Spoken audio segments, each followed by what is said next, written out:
로마서 5장 8절 말씀에 보면 우리가 아직 죄인 되었을 때에 그리스도께서 우리를 위하여 죽으심으로 하나님께서 우리에 대한 자기의 사랑을 확증하셨느니라 말씀이 있습니다. 바로 인류에 대한 하나님의 가장 지고한 사랑의 표현, 그 표현은 예수 그리스도를 보내주심이고, 그 예수 그리스도는 인간의 몸을 입고 이 땅에 오셔서 바로 우리의 죄를 십자가에서 대속하시고, 그럼으로써 하나님의 진노를 풀어주시고 우리를 구원을 하여 주셨습니다. 그래서 우리를 하나님의 자녀로, 그리고 죄를 용서받은 하나님 나라의 백성으로 우리를 축복하셨습니다. 이것이 예수 그리스도의 복음이고, 이 예수 그리스도의 복음을 우리에게 가르쳐 주시면서 예수 그리스도의 복음을 받은 사람들은 이제 다른 사람들과 하나님을 사랑하면서 살라라고 이야기를 합니다. 그래서 예수님의 사랑을 받은 사람들, 그 사람들은 다른 사람들을 대할 때 예수님이 사랑을 보여주신 것처럼 사랑으로 응대를 하라고 이야기를 합니다. 그래서 구약 성경에서도 유대인들이 좀 어떻게든지 하나님의 말씀을 잘 지켜보려고 조항들을 많이 만들었습니다. 그래서 그들은 248개의 긍정적으로 권면하는 그러한 조항, 365개의 금지하는 조항, 이걸 만들어서 매일 그걸 숙지하면서 그 문자대로 지키면서 살으려고 대단히 애를 썼습니다. 그리고 이 규칙을 잘 지키면 하나님과의 관계도 잘 지키고 사람과도 사랑의 관계를 유지한다라고 생각을 하였습니다. 그런데 모든 계명들은 우리가 10번 지키다가도 한 번 잘못 지키면 안 지킨 것이 되어집니다. 그러다 보니 이들에게는 이 계명이 무거운 짐이 되어졌습니다. 어떻게든지 하나님의 뜻대로 살아보려고 하던 사람들이 이제는 하나님의 뜻으로 사는 것이 무거운 짐이 되어져 있어요. 그래서 그 무거운 짐을 지고 있는 사람들을 향해서 예수님은 이렇게 말씀을 하십니다. 수고하고 무거운 짐을 진 자들아, 다 내게로 오라. 내가 너희를 쉬게 하리라. 그리고 내가 너희에게 새 계명을 주는데, 그 계명은 너희가 이제 서로 사랑하는 것이다. 너희의 힘을 다하고 목숨을 다하고 뜻을 다해서 주 너희 하나님을 사랑하고, 둘째는 또 그와 같은데 내 이웃을 내 자신과 같이 사랑을 해라. 사랑하는 것이 바로 율법의 완성이다 라고 예수님은 이야기를 하십니다. 어쩌면 인간이 하나님을 사랑한다고 하는 것은 살면서 하나님의 영광을 추구하는 것, 하나님 그분을 우리의 전 존재를 다해서 사랑하는 삶, 하나님만 사랑하는 삶, 사랑은 굉장히 배타적입니다. 저희 아내가 저를 사랑하는데 이웃집 여자가 저를 사랑한다고 하면은 제 아내가 사랑받아 가서 충분히 받고 와 이렇게 한다면은 그건 사랑이 아닙니다. 만약에 이웃집 여인이 저를 사랑한다고 생각하면 저희 집사람이 그 말을 듣는 순간 요 XX 뭐 이러면서 그 사랑에는 질투를 느끼게 되고, 사랑은 배타적인 거예요. 사랑은 배타적인 거예요. 그러니까 하나님만 사랑을 하는 것은 하나님 이외에 다른 것을 사랑하지 않아야 된다고 하는 거예요. 하나님만을 전 존재로 사랑하라는 것입니다. 그렇다고 해서 뭐 하나님이 저 이웃 동네처럼 독재자도 아니고 또 강포한 그러한 사람도 아닙니다. 하나님은 매우 인격적으로 우리가 하나님을 사랑하면 하나님께서는 우리가 필요로 하는 모든 것을 다 도와주겠다라고 하는 것이죠. 하나님은 우리가 하나님을 사랑할 때 하나님 편에서 우리에게 해줄 수 있는 것은 우리의 인생을 살아가는 동안 하나님의 도움을 마음껏 주시겠다라고 하는 겁니다. 우리는 가정에서도 하나님의 도움이 필요합니다. 사업과 신앙생활을 하는 데서는 하나님의 도움이 더 필요합니다. 무엇보다도 우리가 하나님 나라를 섬기기 위해서도 하나님은 절대적으로 필요합니다. 이러한 하나님을 사랑하는 것, 우리가 하나님을 사랑하는 것보다 하나님이 우리에게 주시는 그러한 대가가 훨씬 더 크다고 하는 사실을 깨달으면서 우리가 전 존재로 우리의 인격을 다해서 하나님을 사랑하는 것이 오늘 말씀하신 첫째 되는 계명입니다. 우리가 이웃을 사랑한다고 하는 것은 이웃에 대한 배려입니다. 이웃의 복리 증진을 위해서 우리가 섬긴다고 하는 것입니다. 저도 처음에 발령받고 나갈 때 물론 전날 학교 답사는 했지만 그날 그 앞에 저를 인도해 줬던 그 선생님하고 물론 헤어진 뒤에까지 그때는 제가 예수를 안 믿었습니다. 그때는 제가 예수를 안 믿어서 또 저희 그 학교가 석탄이 많이 나는 강원도 삼척군 도계읍에 있었어요. 거기에 오는 저 같은 남자들은 다 싱글로 옵니다. 저녁에 할 일이 없잖아요. 그래서 주로 학교 다 끝나면 느티홀이라고 하는 데가 있는데 그 느티홀에서 다 이제 그 독신자들 모입니다. 모여서 뭐 하겠어요? 그냥 우리 말로 다 우리가 지금 다 아는 거 거시기 하는 거죠.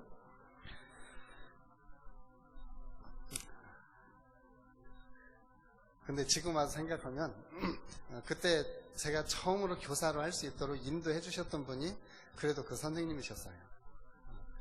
그게 지금 와서 보면 그분이 후배들에 대한 어떤 사랑, 후배에 대한 배려 이런 것이었던 것 같습니다.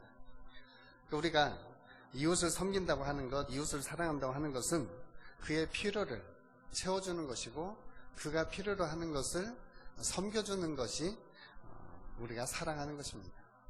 그래서 우리가 가장 먼저 사랑하는 최고의 사랑의 표현은 바로 하나님을 알도록 전해주는 것이고 하나님의 사랑을 알 수 있도록 우리가 섬겨주는 것이 이웃의 사랑에 대한 표현입니다. 그러면 사랑은 명령이냐? 오늘 말씀에 보면 예수님이 명령하셨기 때문에 명령이라고도 볼 수 있지만 우리 편에서는 삶의 실천적인 영역이라고도 볼 수 있습니다. 그래서 우리가 예수님을 그리고 성삼위 하나님을 우리의 전 존재를 다해서 사랑하고 그 하나님이 사랑하는 이웃들, 하나님이 사랑하는 사람들을 우리가 사랑할 수 있는 이러한 자리에 선다면 오늘 말씀이 우리 가운데서 이루어지는 것입니다. 그래서 오늘 이 말씀이 우리 가운데 온전히 이루어질 수 있기를 주님의 이름으로 축복을 합니다.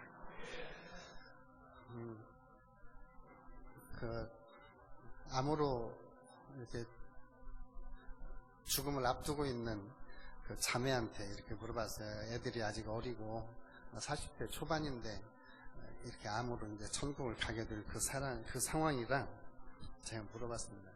진짜 사랑이 뭐라고 생각하세요? 그랬더니 그분이 하시는 말씀이 목사님 좀 창피하긴 한데요. 사랑은 유행가 가사가 딱 맞아요. 사랑은 눈물의 씨앗이에요. 아마 물론 그 자매에게서는 정말 사랑이 눈물의 씨앗일 수도 있습니다. 여러분들은 사랑이 무엇입니까? 이렇게 물어보면 너무나 막연해서 이제 우리 다 대답 못합니다. 그래서 제가 오늘 사랑에 대한 단어 정리를 좀 해드리겠습니다. 첫째, 우리가 사랑한다고 할 때 일반적으로 성경에 나와 있는 용어로 헬라어로 에로스의 사랑을 말합니다. 이것은 남녀간의 사랑, 낭만적인 사랑, 육체적이고 관능적인 사랑, 여기에는 성적인 사랑도 포함이 되어져 있는 것이 바로 에로스의 사랑입니다.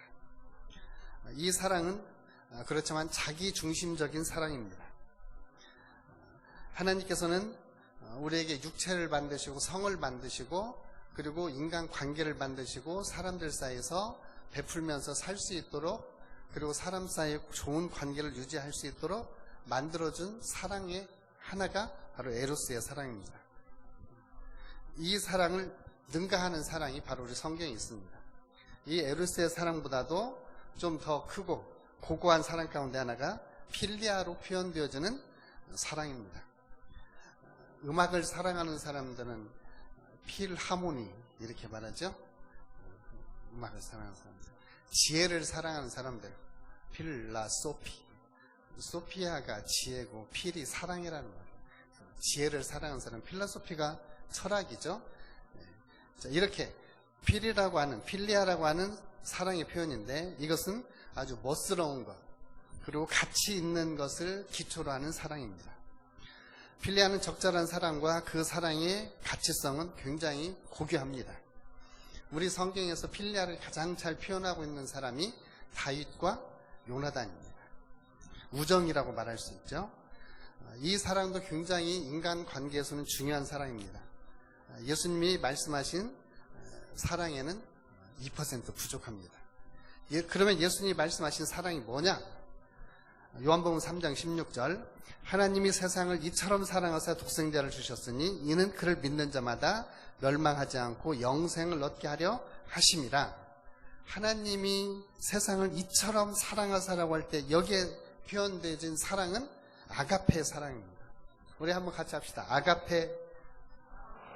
이 아가페가 바로 하나님이 말씀하시는 진정한 사랑이에요. 이 아가페 사랑은 자기를 희생하는 사랑이고 자기를 부정하는 사랑이고 다른 사람들을 위해서 자신을 내어주는 사랑이 바로 아가페 사랑입니다. 예수님은 이 아가페의 사랑을 갈보리 십자가에서 완전하게 보여주셨습니다. 그래서 우리가 이웃을 사랑한다, 하나님을 사랑한다 할 때 그 사랑한다는 의미는 바로 이 아가페의 사랑입니다. 우리가 마음을 다하고 뜻을 다하고 전 존재를 다해서 하나님을 아가페 사랑으로 사랑을 하는 것입니다. 내 이웃을 내 몸과 같이 사랑한다고 할 때 그 사랑은 바로 아가페의 사랑입니다. 이 아가페의 사랑은 하나님이 우리에게 보여주신 사랑이고, 그리고 우리가 그 사랑을 배워서 다른 사람들에게 실천할 수 있는 사랑이 바로 이 아가페의 사랑입니다. 물론 가족에게서도 이 아가페의 사랑이 절대적으로 필요합니다. 이제 그러면 우리가 어느 범위만큼을 사랑해야 되느냐? 얼마만큼 사랑해야 되느냐? 하나님에 대해서는 우리의 최선을 다해서 하나님을 사랑하는 그 사랑의 자리에 설 때 우리는 올바른 사랑을 실현할 수가 있습니다.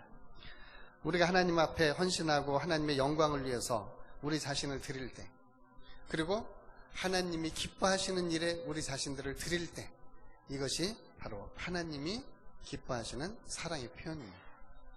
어느 분은 그 사랑은 표현을 해야 된다고 이야기합니다. 그래서 우리 사람들이 각자 사용하는 사랑의 언어가 있답니다. 어떤 분은 칭찬의 말, 인정해주는 말을 할 때 사랑에 저분이 나를 사랑하는구나 라고 느낍니다. 또 어떤 분은 선물을 받을 때 저분이 나를 사랑하는구나 라고 느낍니다. 또 어떤 분은 정말 힘들고 어려울 때, 아니면 정말 기쁠 때 함께 있어줌으로써 사랑을 표현하고, 그것이 사랑이라고 또 생각합니다. 물론 봉사하는 것도 있고 또 다른 섬기는 그런 것도 필요합니다. 여러분들은 어떻게 할 때 저 사람이 나를 사랑하는구나 라고 인식하십니까?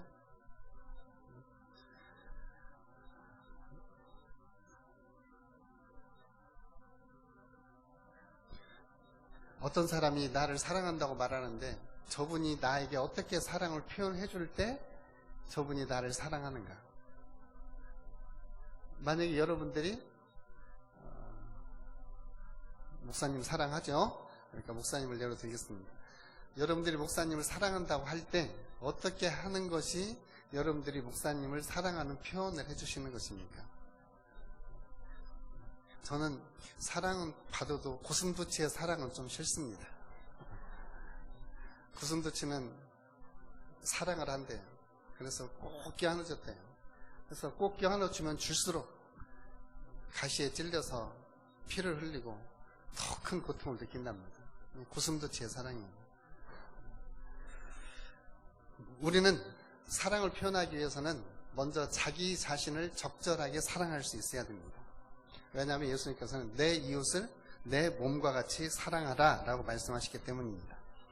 우리 자신을 위해서 간직한 사랑을 다른 사람을 위해서 표현하는 사랑으로 표현을 한다라고 하는 것입니다. 그런데 문제는 나에게 미워하는 마음, 나에게 질투하는 마음이 있을 때는 이 질투하는 마음이나 미워하는 마음이 사랑의 표현을 막는답니다. 그래서 사랑을 할 수 없도록 만들어낸다는 거죠. 그래서 우리를 사랑하지 못하도록 만드는 우리의 과거의 상처들, 또는 자기 자신에 대한 정죄감, 또는 낮은 자존감 때문에 자기를 자꾸 비하하는 것, 이런 부분은 우리 자신들이 해결해야 될 문제 가운데 하나라는 거죠. 또 우리 자신들이 과거에 잘못했던 어떤 실수 때문에 오늘의 나쁜 결과를 가져왔을 때 자기 자신을 한탄하거나 자기 자신을 책망할 수 있습니다. 그러다 보면 자기에 대한 적절한 사랑을 표현할 수 없게 됩니다.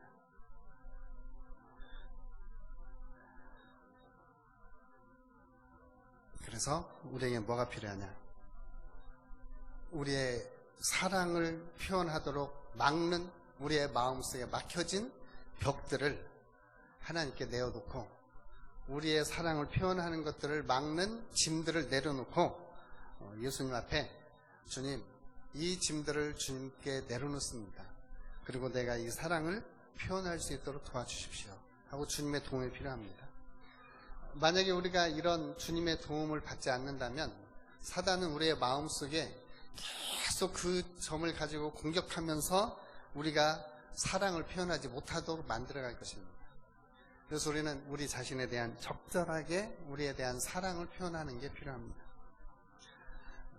또한 중요하게 인정해야 될 중요한 진리가 하나 있습니다. 하나님이 나를 사랑하신다는 사실입니다. 하나님이 우리를 사랑하신다는 절대적 진리예요. 하나님의 사랑과 하나님의 관심의 대상이라는 사실. 그래서 나의 어떤 허물과 오점이 있다고 하더라도 하나님은 여전히 나를 사랑하고 계시기 때문에 나도 나의 오점과 나의 결점이 있음에도 불구하고 내 자신을 용서하고 내 자신을 사랑하는 것이 절대적으로 필요합니다. 이렇게 하나님의 사랑을 의지해서 나를 향해서 사랑을 표현하기 시작할 때 하나님의 사랑이 우리를 통해서 드러나게 됩니다. 그것이 바로 하나님을 사랑하는 것이고 이웃을 사랑하는 사랑의 표현입니다. 그래서 우리는 이러한 하나님이 우리를 사랑하시는 그 사랑으로 그리고 그 받은 사랑으로 이웃을 섬기는 것이 바로 사랑입니다. 그러면 우리는 이렇게 묻습니다. 그럼 내 이웃이 누굽니까? 옆에 앉아 계시는 분이 여러분들의 이웃입니다. 지금 나에게 가장 가까이 있는 사람, 바로 이분이 나의 이웃입니다. 나에게 사랑을 베풀어 주시는 분, 바로 그분이 나의 이웃입니다. 나의 친구 혹은 나에게 친절을 베풀어 주었던 사람, 그분이 이웃입니다. 그럼 정말 여러분들의 이웃이 누구인가? 이것을 예수님께서는 누가복음 10장에서 길을 가다가 여리고로 내려가다가 강도 만난 자를 비유를 통해서 우리들에게 가르쳐 주십니다. 자비를 베푸는 자가 이웃이라고 이야기합니다. 그래서 우리는 예수님이 우리에게 주신 사랑을 가지고 그 사랑으로 이웃에게 자비를 베푸는 삶, 이것이 바로 우리 그리스도인들의 삶이어야 된다고 하는 거죠. 그런 하나님의 명령을 받은 사람들은 예수님께서 새 계명을 주셨습니다. 요한복음 13장 34절로 35절 말씀에 새 계명을 너희에게 주노니 서로 사랑하라. 내가 너희를 사랑한 것 같이 너희도 서로 사랑하라. 너희가 서로 사랑하면 이로써 모든 사람이 너희가 내 제자인 줄 알리라. 우리 개개인들은, 그리스도인들은 하나님의 사랑의 대상입니다. 그래서 하나님이 사랑하시는 대상을 우리도 같이 사랑을 하는 겁니다. 하나님이 나도 사랑하기 때문에 나도 나를 사랑해야 됩니다. 하나님이 이웃을 사랑하기 때문에 나도 그 이웃을 사랑해야 됩니다. 우리가 아무리 사랑한다고 해도 실제적으로 하나님의 사랑이 나타나지 않는다면 고린도전 13장 1절에 3절에 있는 말씀과 똑같습니다. 내가 사람의 방언과 천사의 말을 할지라도 사랑이 없으면 소리나는 구리와 울리는 꽹과리가 되고 내가 예언하는 능력이 있어 모든 비밀과 모든 지식을 알고 산을 옮길 만한 모든 믿음이 있을지라도 사랑이 없으면 내가 아무것도 아니고 내가 내게 있는 모든 것으로 구제하고 내 몸을 불사르게 되어줄지라도 사랑이 없으면 아무 유익이 없느니라. 우리의 마음속에 이제 고민이 생깁니다. 예수님의 말씀처럼 이웃을 사랑하고 원수를 미워해라, 이렇게 하면은 우리는 살만합니다. 구약에 있는 말씀이죠. 내 이웃을 사랑하고 원수를 미워하라, 이렇게 하면은 살만합니다. 예수님이 왜 이렇게 말씀하셨는지 이해가 안 되지만 순종하라고 하신 말씀이겠죠. 마태복음 5장 44절 나는 너희에게 이르노니 원수를 사랑하고 너희를 핍박하는 자를 위하여 기도하라. 그러면 우리는 하나님한테 물어봐야 됩니다. 왜 그러는데요? 왜 그러는데요? 그랬더니 하나님이 45절에서 다시 이렇게 대답합니다. 너희가 원수를 사랑하고 너희를 핍박하는 자를 위해서 기도하면 하늘에 계신 너희 아버지의 아들이 된다. 바로 하나님의 아들이 되기 때문에 원수와 핍박하는 자까지 위해서 기도하라고 이야기합니다. 우리가 하나님의 사랑을 온전히 이해하지 못하면 실제적으로 우리가 실천하기 어려운 부분들이 많이 있습니다. 왜냐하면 하나님이 말씀하시는 사랑은 우리의 본능을 초월하는 사랑이기 때문에 그렇습니다. 우리는 본능적으로 사랑할 만한 대상은 사랑합니다. 사랑할 만한 대상. 여기 계시는 분들도 사랑할 만한 대상은 다 사랑하죠. 문제는 하나님의 말씀이 우리를 정말 힘들고 괴롭게 만들 때가 있는데 바로 마태복음 5장 44절 말씀입니다. 원수를 사랑하고 핍박하는 자를 위해서 기도해라. 그런데 이것은 너희의 힘으로 되는 것이 아니다. 이것은 아버지의 사랑으로만 가능하다. 예수님의 갈보리의 사랑으로만 가능하다. 그리고 하나님은 그 사랑을 우리에게 주셔서 우리가 실천하고 행동할 수 있도록 힘과 능력을 주신다는 겁니다. 그러면서 예수님이 덧붙이는 말씀이 하나님의 해는 악한 자에게도 비춰주고 선한 자에게도 비춰준다. 이렇게 따뜻한 날씨를 우리들한테도 주지만 북극지방에 있는 사람들한테도 이 따뜻한 날씨를 주어야 됩니다. 그래야 그 사람들도 살 수 있습니다. 하나님의 사랑은 우리에게도 부어지고 있지만 아직 원수, 핍박하는 사람에게도 하나님의 사랑은 여전히 부어지고 있기 때문이라는 것입니다. 그래서 우리는 하나님의 사랑은 마치 예수님께서 자기 자신을 내어주시고 자기의 생명을 내어주신 것처럼 예수님의 그 사랑을 우리가 받았기 때문에 우리는 그 사랑으로 이웃을 그리고 하나님을 전 존재로 사랑할 때 우리는 예수님을 조금 닮아갑니다. 예수님을 닮기에 우리를 가혹하게 시험하시는 사람들이 있습니다. 예수님을 닮아가는데 우리를 정말 힘들게 우리를 시험하시는 분이 있습니다. 그 시험하시는 분은 저 시장에 물건 파는 아줌마도 아니고 동네 잘 가는 슈퍼 아저씨도 아닙니다. 우리를 가장 힘들게 하고 어렵게 하는 것은 나의 가장 가까운 배우자일 수가 있습니다. 그래서 예수님은 남편들아 아내 사랑하기를 그리스도께서 교회를 사랑하시고 교회를 위해서 자신을 주심같이 하라. 이와 같이 남편들도 자기 아내 사랑하기를 자기 자신과 같이 할지니 자기 아내를 사랑하는 자는 자기를 사랑하는 것입니다. 그래서 배우자를 사랑하는 것, 물론 아내도 마찬가지입니다. 가장 사랑하기 힘든 사람, 그렇지만 사랑해야 될 사람, 그 사람은 어쩌면 가장 가까이 있는 배우자, 가족일 수 있습니다. 그래서 가족에게 우리가 보여줘야 될 사랑은 아가페의 사랑. 조금씩 실천하고 배울 때 에로스를 초월하고 필리아를 초월할 수 있는 아가페의 사랑, 이것을 실제적으로 행할 수 있습니다.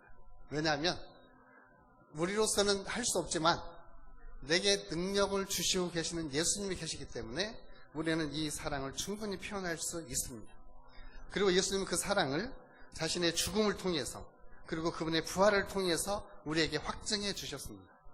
그래서 하나님이 지금 여기에 있는 나를 사랑하듯이 여기에 있는 우리들을 사랑하듯이 그 하나님의 사랑을 받아서 우리도 우리에게 사랑을 주시는 하나님을 사랑하고 그리고 그 하나님의 사랑을 받는 옆에 계시는 분들 그리고 가족에게 돌아가면 가정에서 가족들, 배우자들 예수님의 사랑으로 계속해서 사랑을 표현을 해야 됩니다. 저희 아버지가 경상도 분이고 저도 그래서 경상도 피가 많이 흐르고 있습니다. 그래서 사랑하냐고 물어보면 내가 결혼 첫날 밤에 사랑한다고 했잖아. 이것으로 이렇게 끝 이렇게 하면 그 사랑이 계속해서 전달이 안 된다고 하더라고요. 마음은 사랑하고 있는데 그 사랑의 표현이 안 되는 거예요. 그래서 우리 한번 연습은 실제를 낳습니다. 그래서 우리 허공에다 대고 한번 연습 한번 해봅시다. 사랑합니다. 예수님의 사랑으로 사랑합니다. 이렇게 사랑한다 하면 웃기네. 이렇게 하시면 정말 웃기는 것 듣는 거야. 그런데 예수님의 사랑으로 사랑합니다 할 때 정말 나도 그 사랑을 믿습니다 하고 받아들이면 그 사랑은 우리들에게 점점 자라나고 그 사랑이 표현되어지고 그 사랑이 우리 가운데 실천되어질 때 우리 가운데 오늘 예수님이 전 존재를 다해서 하나님을 사랑하고 내 자신과 같이 내 이웃을 사랑하라는 말씀이 우리 가운데 성취되어질 것입니다. 온 율법과 선지자의 강령이라고 하는 하나님의 사랑의 계명, 이 사랑의 계명이 오늘 저와 여러분들에게서 온전히 이루어지시기를 주님의 이름으로 축복합니다. 기도하겠습니다. 아버지 하나님 고맙고 감사합니다. 우리에게 주신 말씀 우리의 마음에 새기고 이 세대 속에서 예수님의 사랑받은 사람으로 예수님의 사랑을 실천하고 예수님의 사랑을 표현하고 그리고 그 사랑으로 살아갈 수 있도록 도와주옵소서. 예수님의 이름으로 기도합니다. 아멘.